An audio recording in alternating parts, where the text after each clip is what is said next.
शुभोदय बच्चों। जैसे कि हम लोगों ने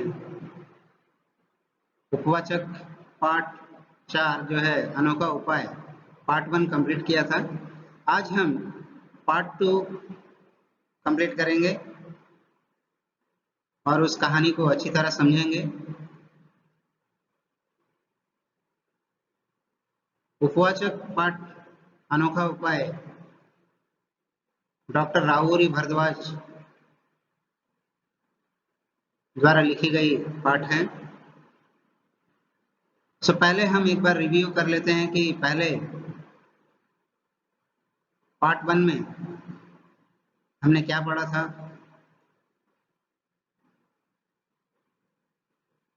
एक राज्य था जिसका नाम हरित नगर,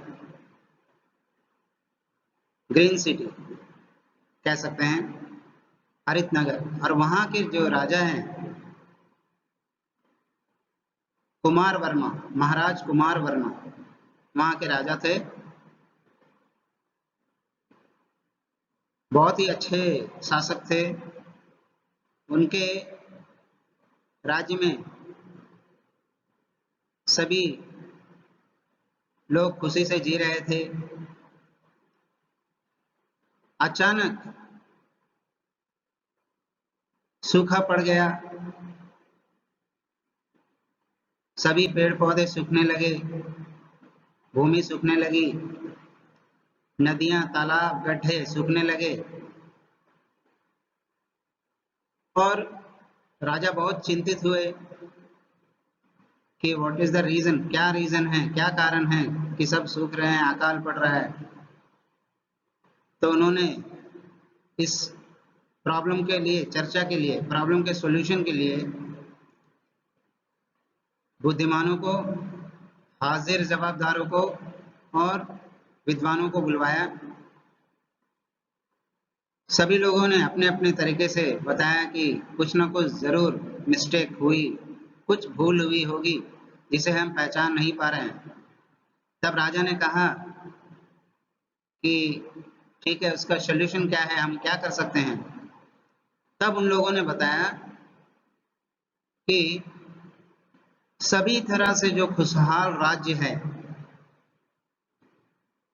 उनसे एक बार भेंट करना चाहिए, उनसे मिलना चाहिए और वहां के शासन नियमों का पता कर अपने राज्य में उन नियमों का पालन करना चाहिए। इससे प्रॉब्लम सॉल्व हो सकता है। यह उपाय बहुत अच्छा लगा। राजा कुमार वर्मा अपने पड़ोस के राजा सत्य सिंह जी से भेंट करना चाहते थे। उन्होंने उनको एक मैसेज, संदेश भेजा कि हमारे राज्य में इस तरह प्रॉब्लम है, हम आपसे मिलना चाहते हैं। तो सत्य सिंह जी ने रिप्लाई में लिखा कि आप अतिथि हैं और आपका सत्कार करना हमारा सौभाग्य है। हम लोग नेबर्स हैं, पड़ोसी राज्य के हैं, कभी भी प्रॉब्लम आने पर एक दूसरे का हेल्प करना चाहिए। तो आपको हमारे राज्य में हम आमंत्रित करते हैं। राजा बहुत खुश हुए, उनको लगा कि अब प्रॉब्लम सॉल्व हो सकता है। यहाँ तक हम लोगों ने देखा। अब आगे क्या स्टोरी देखते हैं। महाराज सत्य सिंह ने पहले तो हितोपदेश देने के लिए मना कर दिया। जब राजा कुमार वर्मा ने सत्य सिंह से पूछा कि हितोपदेश दीजिए, हित माने भलाई, अच्छा, उसके लिए उपदेश, हितोपदेश। तो सत्य सिंह ने पहले मना कर दिया, किंतु राजा कुमार वर्मा के अनुरोध पर, रिक्वेस्ट पर उन्होंने कहा, देन ही सेड, नहीं महाराज, मुझे मजबूर मत कीजिए, मुझे मजबूर मत कीजिए, मैं दोषी हूं, जो दोषी होता है उसे हितोपदेश करने का कोई अधिकार नहीं होता। सत्य सिंह, महाराजा सत्य सिंह कहते हैं कि मैं हितोपदेश नहीं कर सकता क्योंकि मैं दोषी हूं, मैंने कुछ मिस्टेक्स किए हैं।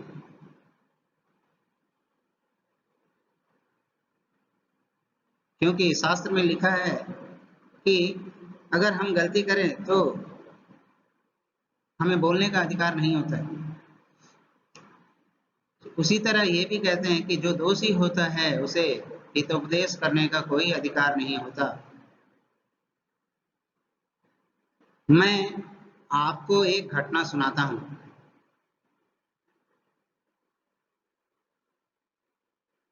मैं एक बार अपने अंगरक्षक बॉडीगार्ड्स के साथ इसी तरह उपवन में चर्चा कर रहा था। उपवन यानी कि बगीचा। तभी मुझे राजमाता के पास जरूरी बात करने के लिए जाना पड़ा। राजमाता यानी कि राजा की माता, उनके पास कुछ बात करने के लिए उन्हें जाना पड़ा। मैंने अंगरक्षकों को अपने लौटने तक वहीं खड़े रहने का आदेश दिया। जैसे कि इन्हें आप पहचानते हैं, ये कुमार वर्मा जी हैं और ये सत्य सिंह, ये बातें कर रहे हैं यहाँ पर। तो इन्होंने, सत्य सिंह जी ने अंगरक्षकों को, बॉडीगार्ड्स को आदेश दिया, ऑर्डर किया कि आप लोग यहीं खड़े रहिए, मैं राजमाता से मिलकर आता हूं। राजमाता से बात करते करते रात हो गई। बहुत दिनों के बाद वे राजमाता से भेंट करने गए, बातें करते करते रात हो गई। वहीं पर मैंने भोजन किया, रात का खाना, रात का भोजन वहीं पे किया, सो गया। खाने के बाद राजा वहीं सो गए। अगले दिन सुबह उठकर देखा, नेक्स्ट डे अर्ली मॉर्निंग जब उन्होंने उठा तो देखा खूब बारिश हो रही थी। इट्स रेनिंग, हेवी रेन, खूब बारिश हो रही थी। सेवकों ने बताया कि देर रात से बारिश हो रही है। Then he asked servant. That servant said, from the late night it's raining. देर रात से बारिश हो रही है। जब मैंने उपवन लौटकर देखा तो अंगरक्षक उसी स्थान पर भीगते हुए खड़े हैं। जो बॉडीगार्ड जो हैं बारिश में खड़े हैं वहीं पर भीगते हुए। मैं बातचीत में इतना निमग्न हो गया था कि अंगरक्षकों को जाने के लिए भी नहीं कह सका। मैं राजमाता से बात करते करते इतना निमग्न जो है हो गया, बातों में भूल गया कि अंगरक्षक को वापस जाने के लिए कहना है। यह मेरी भूल थी, दिस इज माई मिस्टेक। अतः ऐसी भूल करने वाले राजा को हितोपदेश देने का कोई अधिकार नहीं। मुझे क्षमा कीजिए, please excuse me, I can't help. इस तरह सत्य सिंह जी ने बताया। राजा कुमार वर्मा ने महाराज सत्य सिंह की इस घटना को पूरे ध्यान से सुना। उन्हें लगा कि राजमाता ही इन्हें उपदेश दे सकती है। उन्होंने राजमाता के दर्शन किए और अपनी इच्छा बताई। ये जो मिस्टेक थी सत्य सिंह की, वो बहुत लोगों के लिए छोटी सी भूल थी, लेकिन उस छोटी सी भूल को राजा अपने दिल में लिए हुए थे। इसलिए कुमार वर्मा राजमाता से भेंट करने का प्लान बनाया और वहां राजमाता के दर्शन किए और अपनी इच्छा बताई।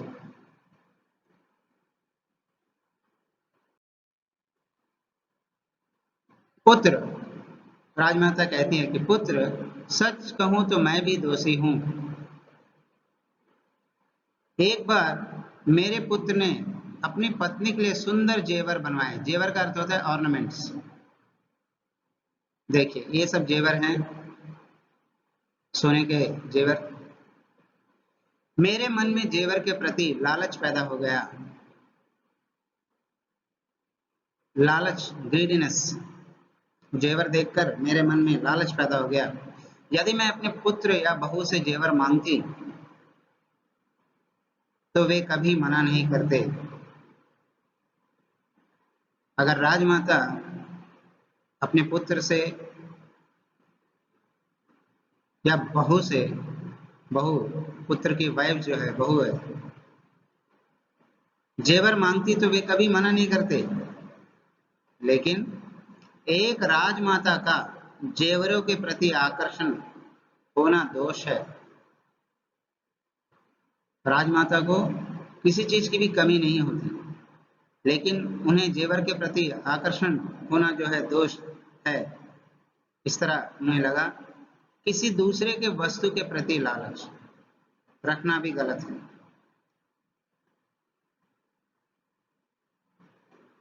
किसी दूसरे की वस्तु के प्रति, अगर किसी दूसरे के पास कुछ वस्तु है, उसके प्रति लालच रखना गलत है। ऐसी भूल करने वाली मैं, this is also one type of mistake. ऐसी भूल करने वाली मैं हितोपदेश करने के योग्य नहीं समझती। मैं भी हितोपदेश नहीं कर सकती, मैंने भी भूल की है। राजा कुमार वर्मा आश्चर्य में पड़ गए। उन्हें समझ नहीं आ रहा था कि अब किनसे पूछा जाए। तभी उनके दिमाग में राजगुरु, बाद में राजगुरु से भेंट की, राजगुरु से मिलने का आइडिया आया और उनसे भेंट की, उनसे उपदेश के लिए निवेदन किया। अब राजगुरु से, क्योंकि राजा के गुरु हैं, उस राज्य के गुरु हैं। तब राजगुरु ने कहा, महाराज मुझे क्षमा कीजिए, मैं इसके योग्य नहीं। अब राजगुरु जी ने भी इनकार कर दिया। एक बार सुदूर देश से एक पंडित आया था। ये राजगुरु जी हैं।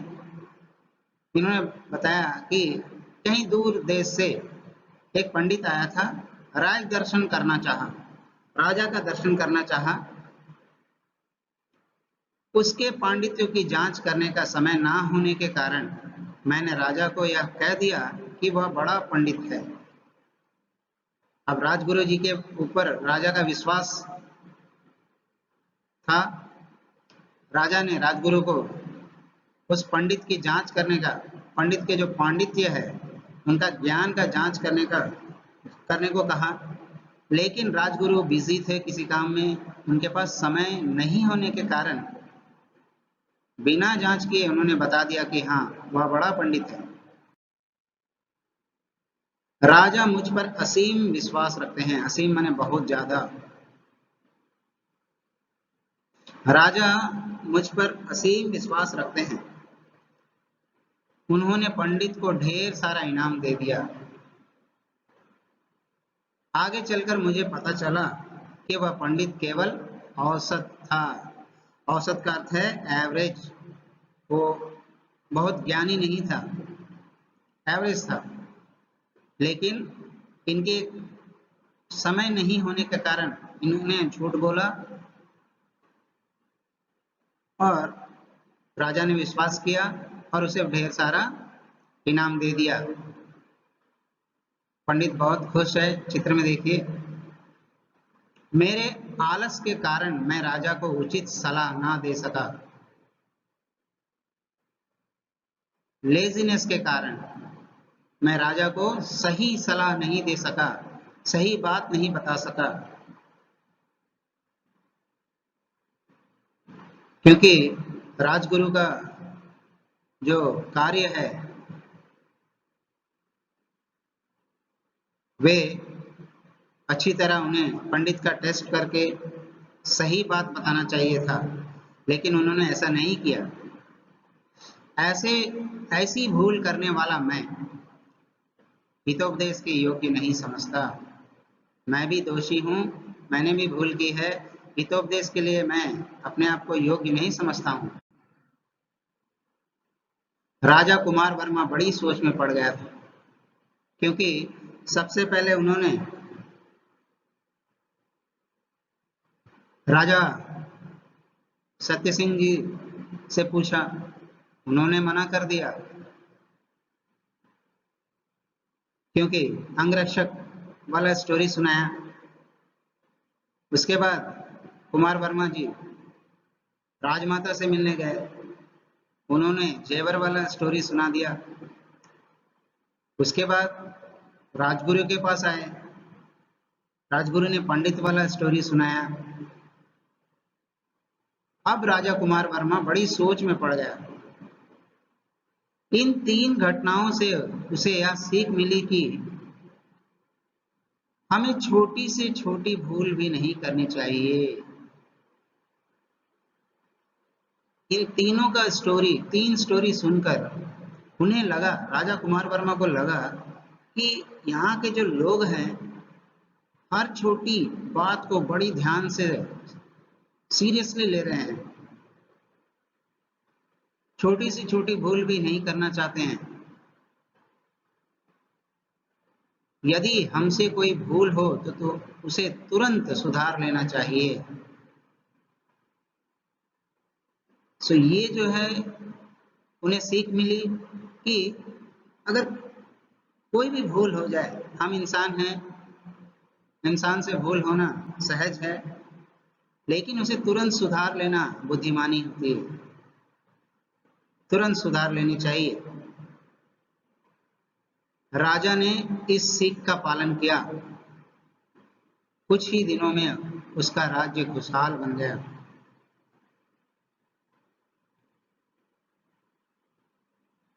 यहाँ इस पाठ से हमें भी यह सीख मिलती है कि अगर जीवन में हमसे कोई भी भूल हो जाए तुरंत सुधार लेना चाहिए।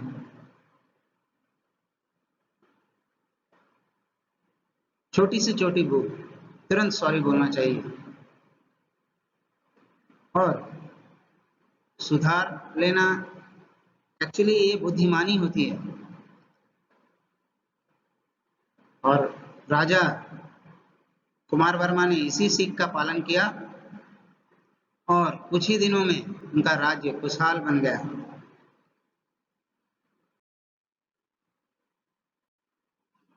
यहाँ पाठ समाप्त होता है, लेकिन अभी हम और कुछ बातें जानेंगे। वर्ष 2012 के लिए ज्ञानपीठ पुरस्कार से सम्मानित स्वर्गीय श्री रावूरी भारद्वाज, ये श्री स्वर्गीय रावूरी भारद्वाज जी हैं। स्वर्गीय यानी कि उनका देहांत हो गया है, स्वर्ग सिधार गए हैं। श्री रावूरी भारद्वाज तेलुगु के प्रसिद्ध हस्ताक्षर हैं, तेलुगु के बहुत ही फेमस हस्ताक्षर है, यानी कि व्यक्ति थे। प्रस्तुत कहानी तेलुगु भाषा में रचित उनकी प्रसिद्ध रचना बंगारू कुंदेलु, ये तेलुगु भाषा में रचित एक प्रसिद्ध रचना थी। बंगारू कुंदेलु की अनुदित रचना सोने का खरगोश से ली गई है। जो भी हम अनोखा उपाय पाठ देख रहे थे, पढ़े हैं, जिसे सुना, ये तेलुगु की प्रसिद्ध रचना बंगारू कुंदेलु को हिंदी में ट्रांसलेट किया सोने का खरगोश, उसमें से ली गई है। अब इसके कुछ प्रश्न हैं यहाँ। राजा कुमार वर्मा के राज्य में अकाल की स्थिति क्यों उत्पन्न हुई होगी? पाठ को अगर आप ध्यान से सुनते हैं तो इसका आंसर आराम से लिख सकते हैं। जाने अनजाने में कुछ ना कुछ उनसे छोटी छोटी भूल हो गई होगी।